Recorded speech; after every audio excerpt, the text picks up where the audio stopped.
We were picking out wedding flowers when my fiance's phone buzzed. The message read, "Last night was perfect. Same hotel tonight." The florist shop was warm and full of the heavy scent of lilies and roses. Glass vases lined the back wall, their reflections bending the sunlight coming through the big window. I had been standing at the counter flipping through a catalog of centerpiece designs, half listening as the florist explained the difference between hydrangeas that came in from Holland versus those from a local grower. My fiancée stood beside me, leaning on the counter, scrolling through her phone with the kind of idle disinterest that comes when someone else is handling the decision-making. We'd been in there for 30 minutes already, deciding between a white and green scheme or something with pale blues for the reception tables. I was pointing to a page with soft cream roses when her phone lit up on the counter. It wasn't the light that caught my attention. It was the short vibration, 2 pulses, followed by a small preview banner. My eyes dropped without any real thought. The words were clear, like they'd been typed just for me to see. Last night was perfect. Same hotel tonight. The florist kept talking, flipping a page, showing us an arrangement with eucalyptus. My fiancée glanced at her phone, swiped the banner away, and set it face down without even replying. Her expression didn't shift. Not guilt, not surprise, just a smooth, unreadable blank.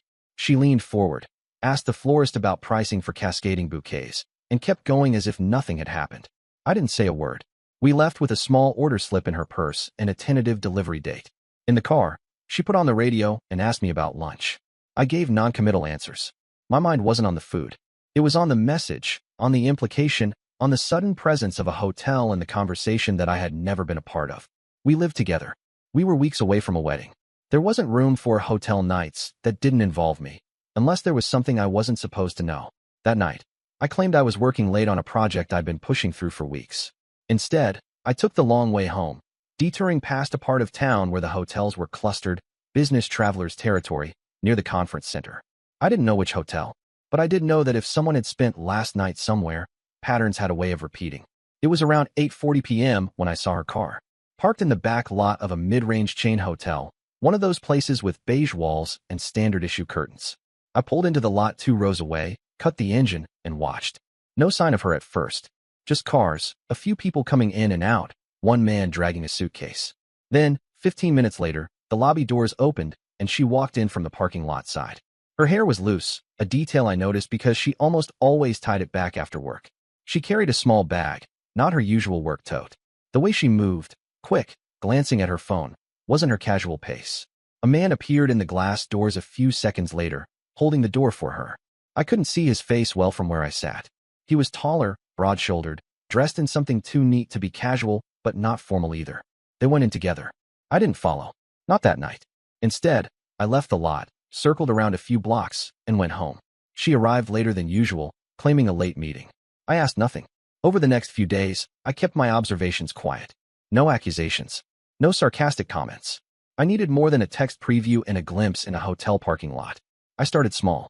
The first thing was noting her schedule. She had late work, twice that week, Wednesday and Friday.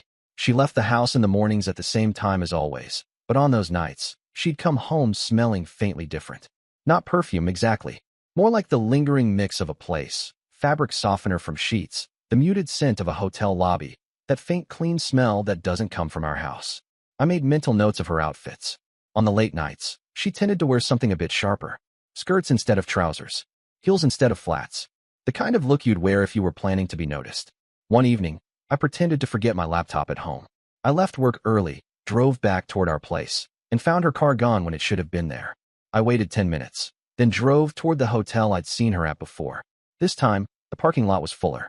Her car was in almost the exact same space. A pattern was forming, but patterns weren't proof. I wanted details, hard, undeniable facts. The next day, I checked our bank account. She had her own, but we also had a joint account for shared expenses. I wasn't expecting to see hotel charges there. She wasn't stupid. But I did see cash withdrawals. Always in the afternoon. Always on the same day she had late work. The amounts were small enough not to trigger attention, but they were consistent. 50 here, 70 there. Enough for a dinner and a hotel room split between 2 people. I wasn't ready to confront her yet. I knew if I came at her with half-built evidence, she'd deny it, spin it, and I'd be left looking paranoid. Instead, I started watching for receipts. She was careless sometimes, crumpled paper stuffed into her purse. When she was in the shower, I'd quietly check. I found dry cleaning slips, coffee shop tabs, but nothing obvious. She was either throwing them away before coming home or paying in cash exclusively. Still, the more I watched, the more small signs built up. That Friday, I sat in my car across from the hotel for over an hour. The lot was busy. At 9:10 p.m., she arrived, parking in her usual spot. The same man met her at the side entrance this time. They didn't walk together from the lot, too noticeable, but they timed their entry within seconds. It wasn't just the coordination. It was the familiarity, the way she didn't hesitate, the way they didn't need to speak to move in sync.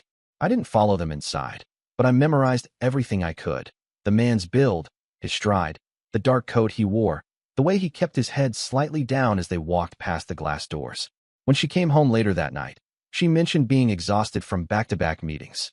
She poured herself a glass of wine and sat on the couch, scrolling through her phone. Her mood was relaxed, almost light. I didn't answer when she asked if I wanted to watch something.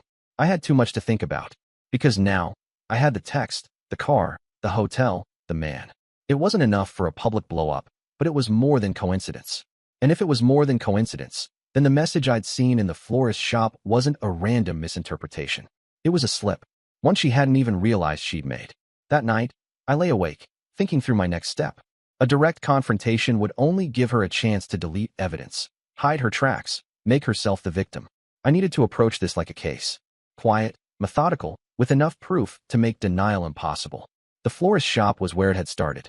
The text had been bold, careless, and confident. Whoever sent it wasn't worried about being discovered, which meant this wasn't a new thing. It had history. Patterns meant planning. And planning meant more traces than she probably realized she'd left behind. I decided then, if she thought she was playing a game in the shadows, I'd learn the rules faster than she could change them. By Monday morning, the weekend silence felt calculated on her part. No suspicious absences, no late-night work emergencies. It was as if she'd pulled back, either because she was genuinely busy or because she had some instinct that I'd been paying more attention. I treated it like any investigation. When someone changes their pattern, you don't fill the gap with guesses. You watch and wait for the routine to return. People rarely maintain caution for long. Her late nights started again on Wednesday. That morning, I left for work 10 minutes earlier than usual. On my way out, I mentioned, casually, that I might be stuck late reviewing a proposal. She nodded without looking up from her phone. The indifference wasn't new, but it carried an edge I'd been noticing more often, like she'd already started living a separate life under the same roof. At noon, I made my first real move toward identifying the man. There's a cafe 2 blocks from the hotel. Business types go there, hotel guests, the usual mix. I'd never been there during work hours, but it seemed like the kind of place someone might stop before or after a meeting or a rendezvous. I took a table by the window with a clear view of the hotel entrance, pretending to scroll through my phone. It paid off sooner than I expected. Around 12:45, I saw her. She wasn't with him this time, but she was standing near the side entrance of the hotel, talking on her phone. She looked up once, scanned the street, then disappeared inside. 10 minutes later, a man walked out alone. I recognized the build instantly, broad shoulders, the same coat as Friday night. This time, I got a better look. Dark hair, maybe early 40s, clean-shaven. He crossed the street toward the cafe, but didn't come inside. Instead, he stopped at a silver sedan parked across from me, unlocked it, and drove away. That car was my new lead. I noted the make, model, and the fact that there was a university parking sticker on the back bumper. It was faded, but it gave me something to search.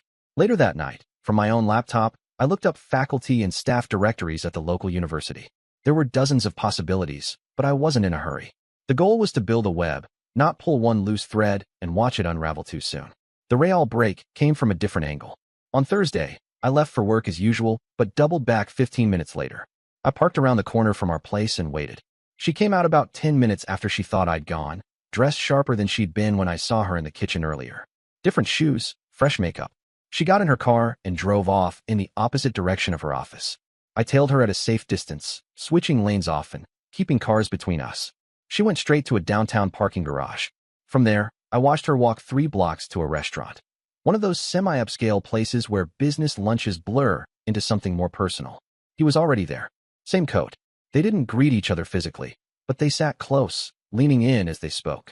She laughed at something he said, touching her hair in that unconscious way I'd seen before. They stayed for just under an hour. When they left, they walked separately for the first block, then angled toward the same hotel I'd seen twice before. I didn't follow them inside, but the timeline was solidifying. Now I had a name to search, once I could connect the car to the man. A recurring location pattern. a behavioral shift before and after meetings with him. By Friday, I knew it was time to start blending the evidence into something undeniable. That afternoon, I called a mutual acquaintance, someone we both knew casually from community events. I asked about the man in general terms, describing his build, his hair, and the university sticker.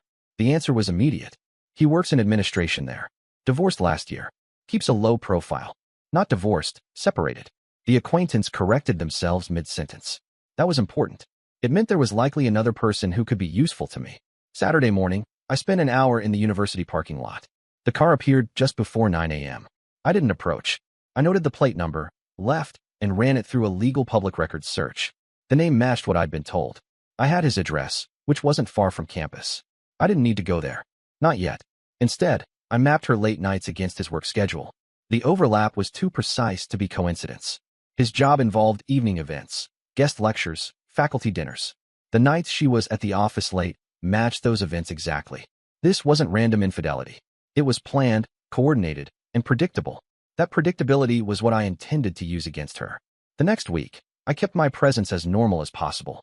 I asked about wedding details, agreed to meetings with vendors, even went with her to a tasting for the reception menu. She acted as if nothing was wrong, maybe even a little more affectionate than usual. I wondered if she thought the wedding momentum would smooth over whatever she might suspect I'd noticed. On Wednesday, she had another late work evening. I followed her car again, this time keeping farther back. She drove straight to the hotel. He arrived 5 minutes later. They went inside, and I parked down the street, out of sight of the entrance. When they left, together, just after 10, I followed them until they split off. She went home. He drove toward the university district. It was enough to confirm the timing for what I was planning next. Because the only thing better than catching them was catching them in a way that left no space for excuses. I booked a room at that same hotel for the following Wednesday, using a different name and paying in cash. I requested a suite directly across from the corner room I'd seen them enter before. I didn't know for certain if it was theirs, but the layout suggested it was one of the few on that floor with the specific window view I'd noticed from the outside. When Wednesday came, I left home with a small duffel bag, telling her I had an overnight in another city for a client meeting. She didn't ask many questions. I checked into the room an hour before her usual arrival time. The hallway was quiet, carpet muffling every sound. I left my lights off and kept the door just slightly ajar, using the security latch so it wouldn't open fully. Right on time, she appeared in the hallway. Same sharp outfit, hair loose. She looked around once, then knocked lightly on the door across from mine. He opened it almost immediately. She stepped inside without hesitation. I waited 20 minutes, then left my room as if heading out. The hallway was empty. I went to the front desk, asked casually if a friend of mine had checked into a specific room number, and the clerk confirmed it without hesitation. The name matched the man I'd researched. By the time I returned to my room, I knew exactly what I had: location, time, identity. The next step would be about presentation, turning a string of suspicious events into a single, irrefutable truth that could detonate her carefully built double life. I didn't confront her that night. I didn't even make my presence known. I checked out in the morning, left before she would be home, and went to work like nothing had happened. Because now, the game wasn't about gathering proof. I already had enough to end it privately. The real question was how to end it in a way that made it impossible for her to spin the story against me. And for that, I need to time it for maximum impact, with the right audience and the right pressure points. The following weekend, while she was out shopping with friends, I backed up every note, every photo, every timestamp onto a USB drive. I printed select photos, the hotel entrance, the car in the lot, the man at the restaurant, and slipped them into a folder. It wasn't about revenge yet. It was about control, and I wasn't about to lose mine. The folder with the photos stayed in my desk drawer for a week, not because I was hesitating, but because I needed the right moment. A single confrontation in private would be too easy for her to dismiss. She'd deny, cry, or twist the story into some misunderstanding. I wanted the truth to land so hard that it couldn't be undone, not by her words, not by anyone's sympathy. The timing came together faster than I expected. Her parents had invited us to dinner the following Friday. It was meant to finalize guest lists and iron out a few last-minute wedding details. I knew from past experience that these dinners ran formal, multiple courses, printed menus, wine that came out of a cellar instead of a fridge. The kind of setting where appearances mattered more than comfort. Perfect. In the days leading up to it, I tightened my net. Wednesday night was another late work day for her. I didn't follow this time. I didn't need to. Instead, I spent the evening preparing the package that would end our engagement in one strike. The folder now had the following: A printed photo of her in the hotel parking lot, bag over her shoulder, glancing at her phone, timestamped in the corner. A shot of the man opening the door for her, both of them partially inside the frame. A close-range picture from the restaurant, where they leaned in close, her smile mid-laugh. A copy of the hotel booking record from the clerk, showing his name and the exact dates and times. A typed summary of my observations, dates, times, and corresponding details that matched her late work excuses. I didn't embellish a single word. Every line was factual, verifiable. Friday came. She dressed with more care than usual. Dark green dress, heels, the necklace her mother had given her. She looked polished, confident, the image of a bride-to-be walking into a family dinner without a care in the world. The restaurant her parents chose was one of those places where the servers wear black gloves to pour wine. A private room in the back had been reserved just for us. Her parents were already seated when we arrived. Her father standing to shake my hand, her mother giving the quick, polite hug that masked whatever opinion she really held of me. We ordered drinks. The conversation stayed light at first, flowers, seating arrangements, honeymoon ideas. I let her take the lead, speaking easily, laughing in all the right places. If she noticed that I barely touched my wine, she didn't comment. The main course arrived. I waited until the plates were set down and the small talk hit a lull. Then I reached into my bag and slid the folder across the table toward her father. "You should both see this before we talk about the wedding," I said, keeping my voice level. Her father frowned, glancing first at me, then at the folder. Her mother leaned in, curiosity shifting to something sharper as he opened it. The first photo sat on top. Her mother's hand went to her mouth. Her father didn't speak for several seconds, flipping through the photos, the booking record, the printed notes. The silence in the room tightened like a wire. Across from me, my fiancé's expression shifted in small, rapid steps. Confusion, recognition, calculation. She reached for the folder, but her father kept it out of her grasp. "That's not," she began, but her father cut her off with a sharp gesture. The waiter appeared briefly to check on us, sensed the atmosphere, and left without a word. Her mother was the first to speak after that, her voice low, controlled. "Is this true?" There was no answer from her side of the table, just a flicker of movement as she glanced at me, perhaps looking for some sign of hesitation, some crack she could work through. I gave her none.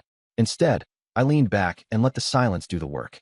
The folder was now in her father's hands, and whatever he believed carried more weight in this moment than anything I could have said. The questions came then, not from me, but from them. Dates, names, reasons. She tried to deny at first, but the timestamps and records made it impossible. Every excuse she started collapsed under the next piece of evidence. It wasn't dramatic shouting. It was worse, measured disappointment from her father, visible disgust from her mother. When the folder came back to me, I tucked it away without ceremony. "The wedding is canceled," I said. "I'll handle notifying the vendors. She can deal with her own side of the arrangements." Her father didn't argue. Her mother didn't protest. She started to speak again, but I stood, thanked them both for dinner, and left the room. I didn't look back. Outside, the air was cold enough to bite. I walked to my car and sat for a few minutes, watching the glow from the restaurant windows. I knew she'd follow me out eventually, but I wasn't going to wait for whatever she had rehearsed on the walkover. When I got home, I locked the door and placed her keys on the counter. Her things would be packed by morning. But there was one more step. The evidence I'd given her parents was only part of what I had. The rest, the hotel receipts, the surveillance notes, went into an unmarked envelope. That envelope was mailed anonymously to the Human Resources Department at her workplace. I didn't need to attach my name. The combination of the man's position and the clear breach of professional conduct would speak for itself. I didn't plan to see the outcome firsthand. That was the point of an anonymous delivery. But I knew the policy. Relationships between certain roles were grounds for investigation, often leading to suspension or termination. The next morning, I woke to a string of missed calls from her. She'd left 3 voicemails, each shorter than the last. None of them contained an apology. By noon, she'd sent a single text: "You've ruined everything." I deleted it without responding. Because in truth, I hadn't ruined anything. I'd only revealed it. And once revealed, it had unraveled exactly the way I knew it would. The day after the dinner, I woke early, more out of habit than anything else. The house was still. Her side of the closet was half empty. She'd clearly come by while I was out or asleep to grab what she could. I didn't hear her, which was fine by me. The sooner she was gone, the better. I made coffee and sat at the kitchen table, scrolling through emails, mentally ticking off the steps I'd need to take. The wedding website, deactivated. The joint account, closed, with my portion already transferred to a private account. The vendors, contacted, canceling my side of any contracts and ensuring every refund went solely to me. I'd worded the contracts months ago so that any breach from her side meant she shouldered the financial loss. At the time, it had just seemed like smart planning. Now, it was insurance. By 10, the first ripple hit. A mutual acquaintance sent me a short message. Something's going on at her office. I didn't reply, but I checked the HR email I'd created for the anonymous submission. No new messages, but I knew it was working. I'd sent the package earlier in the week, timed so it would arrive the morning after the dinner. The man she'd been seeing was in a supervisory position over her department. Even if they both denied anything inappropriate, the paper trail, the receipts, the room bookings, was damning. HR wouldn't care about romance. They'd care about liability. Around noon, I passed by her parents' house on the way to an errand. Her car wasn't there. Her father was outside, speaking with someone from the neighborhood. He saw me, gave a small nod, but didn't wave me over. His face was unreadable, but there was no warmth there. It didn't matter. I wasn't looking for reconciliation. The purpose of the dinner had been to sever the connection with her in front of the two people whose opinion she valued most. Now, that connection was gone, and whatever remained between her and them was her problem. That night, I heard from another mutual friend that she'd been placed on administrative leave pending an investigation. Officially, it was for potential conflicts of interest. Unofficially, everyone knew what it meant. In a workplace like hers, rumors didn't just spread, they embedded themselves. Even if she returned, she'd never regain her standing. The following week, her parents came to collect the rest of her belongings. Her mother did most of the packing while her father stayed outside. She didn't look at me, and I didn't try to speak to her. By the time they left, the house felt cleaner. The bigger blow for her came 2 weeks later. The man she'd been seeing, let's call him the administrator, had been quietly let go from his position. No press release, no formal announcement. Just his absence from the university's website and his office cleared out overnight. For someone like him, reputation was currency, and losing it without explanation was worse than public scandal. It made people speculate. Without his influence at her workplace, her investigation ended with termination. She was given a neutral reference, but it didn't take much for potential employers to piece together why she'd left. By then, the wedding date had passed. I didn't mark it, but I noticed the absence. No calls, no messages. She'd either learned to stop trying or realized there was nothing she could say that wouldn't confirm the truth. The last time I heard her name directly was 3 months later. A friend from the florist shop? Yes, the same one where I'd first seen the message. Mentioned seeing her working part-time at a small boutique. The pay was nowhere near what she'd earned before. She was renting a small apartment on the edge of town, far from the neighborhood we'd lived in. That same friend said she'd changed, quieter, less quick to smile. But whether that was remorse or just the weight of losing everything she'd built, I couldn't say. As for me, I moved on without fanfare. I didn't tell my side of the story to anyone who didn't already know. There was no need. The people who mattered had seen the truth in their own hands, and the rest would only hear pieces of it, fragmented and distorted. I kept the original folder in a locked drawer, not because I planned to use it again, but as a reminder. The part one hadn't expected was how calm I felt once it was over. I'd thought there would be a rush, a sense of triumph at having caught her so precisely, at watching the consequences unfold exactly as I'd intended. But instead, it was more like finishing a long, exhausting project. The satisfaction came from the precision, from knowing I hadn't let anger push me into a mistake. If I confronted her the night I saw the message in the florist shop, she might still be in this house. She might have convinced me I'd misread it, or blamed it on a misunderstanding, or shifted the suspicion just enough to make me doubt myself. Instead, I'd let her keep walking into the trap she didn't know I'd set. And when it closed, it did so without a single warning. Her absence in my life was like removing a weight I didn't realize I'd been carrying. The small frictions, the late nights, the guarded phone, the sudden changes in plans, were gone. The house was quiet in a way that wasn't lonely. The last loose end was the florist. We'd never finalized the order, and when I stopped by to cancel formally, the owner smiled politely, didn't ask questions, and processed the refund. As I left, she mentioned in passing that my former fiancé had come in earlier that week. She'd been looking for simpler arrangements for a smaller event. The owner assumed it was for a work function. I didn't correct her. In the end, the thing that struck me most was how quickly the life we'd been building together could vanish, not just from betrayal, but from the precision of how I dismantled it once I knew. One message in a flower shop had unraveled everything. But it wasn't the message alone. It was the pattern it revealed, the choices that confirmed it, and the fact that she'd assumed she was too clever to be caught. I didn't need to humiliate her in front of the entire world. I didn't need to shout, or rage, or demand answers she would never give honestly. I only needed to make sure the right people saw the truth at the right time. After that, her life dismantled itself. A year later, I heard she'd moved to another city entirely. No one knew exactly where, and I didn't ask. By then, the details didn't matter. The wedding that never happened had become just another story people told in low voices, stripped of the specifics, but heavy with implication. And for me, it was over the moment I slid that folder across the table. Everything after that was just the echo. And that's the story. If you're still here, that means you're one of us. So go ahead, hit that subscribe button. I drop new chaos every single day, and trust me, tomorrow's story, it's even worse than this one.